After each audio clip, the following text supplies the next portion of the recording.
j'ai une révélation à vous faire. Le problème de la santé mentale des jeunes, c'est pas TikTok. Le problème des jeunes, c'est vous. Au début, vous nous disiez que le problème des jeunes, c'était la télévision et Club Dorothée. On nous a ensuite dit que le problème des jeunes, c'était les jeux vidéo et GTA 5. Et maintenant, on nous dit que le problème, c'est les réseaux sociaux, c'est TikTok. Vous passez votre temps à trouver des excuses pour ne pas admettre que le problème de la santé mentale des jeunes, c'est vous. C'est vos politiques contre les jeunes. La France de Macron, c'est la dépression des jeunes qui a été multipliée par 2 depuis son élection. Les hospitalisations pour tentative c'est plus 76% pour les 20-24 ans, plus 118% pour les 10-14 ans. Un jeune sur 3 qui présente un risque de troubles anxio-dépressifs. Mais vous arrivez quand même à nous dire que ce n'est pas de votre faute. Le problème, c'est que les faits sont accablants. Depuis 2010, la courbe de la santé mentale chez les jeunes, elle est comme ça. Elle ne fait que monter. Donc, vous ne pouvez pas nous dire que c'est le Covid. Et quand vous regardez cette donnée en fonction de l'âge des jeunes, c'est pareil. Plus les jeunes grandissent, plus ils sont affectés par des troubles de la santé mentale. Le moment où les adolescents sont le plus affectés, le moment où les numéros verts sur la santé mentale des jeunes sont les plus surchargés, c'est le moment de Parcoursup. Et ça, le ministère de l'Éducation nationale le sait très bien. C'est même pire que ça, il le cache. J'ai auditionné des scientifiques qui ont été missionnés par l'Éducation nationale pour étudier la santé mentale des jeunes. Il leur a été interdit de parler de Parcoursup dans leur enquête. Le ministère a censuré un rapport scientifique qui devait interroger les jeunes sur Parcoursup. Mais les faits sont là. Parce que quand on interroge les adolescents sur ce qui les angoisse,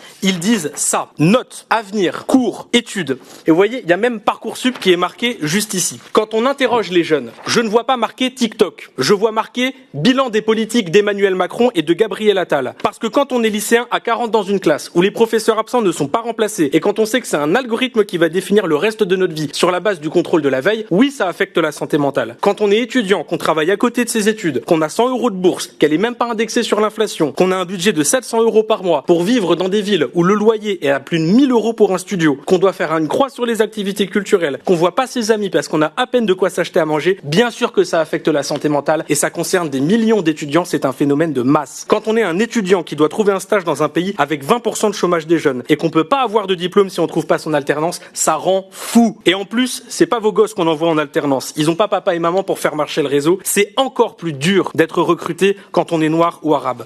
Et même quand on est une femme voilée. Voici ce qui tourne dans les groupes de promo. Une liste d'entreprises qui acceptent les femmes voilées au travail. Voilà jusqu'où mène le racisme et l'islamophobie dans notre pays. Quand on parle de détresse psychologique chez les jeunes, c'est ça qui ressort. C'est l'incertitude. C'est le sentiment de ne pas pouvoir se projeter. C'est se demander à quelle sauce on va être mangé. Comment voulez-vous que ces jeunes puissent se sentir bien dans une société qui ne veut pas d'eux? Et ne me dites pas que c'était la même chose il y a 50 ans. Le prix du logement n'était pas le même. Le chômage n'était pas le même. La croissance économique n'était pas la même. Le pouvoir d'achat n'était pas le même. La pression à l'orientation et au recrutement n'était pas le même. Il y a 50 ans, on pouvait se dire que demain ça irait mieux. Aujourd'hui, quand on réfléchit à la France dans 50 ans, on pense à la crise économique, au réchauffement climatique et à la guerre. Le problème de la santé mentale des jeunes, c'est pas TikTok, c'est l'incertitude. C'est les conditions socio-économiques dans lesquelles ils évoluent. Vous avez instauré un système de sélection et de compétition à travers Parcoursup, à travers la précarité, à travers le recrutement en alternance. Vous avez instauré un système de compétition dans laquelle la majorité des jeunes ne gagneront pas et dans lequel ils ne peuvent pas se projeter. Et la ministre de la Santé nous dira, on a mis en place plein de structures pour accompagner les jeunes qui ont des problèmes de santé mentale. Déjà, vous traitez les effets, pas les causes. Et le fait que vous ayez mis en place plein de structures, c'est bien ça le problème. Les jeunes ne savent pas où aller. Et parmi la dizaine de structures que vous avez mis en place, il n'y en a pas une seule qui fonctionne. Elles sont toutes surchargées. 8 jeunes sur 10 qui ont des difficultés d'accès aux soins pour la santé mentale. Réussir à mettre en place une dizaine de structures pour en avoir aucune qui marche, c'est une performance, vous êtes des génies. Alors, c'est bien beau de se réveiller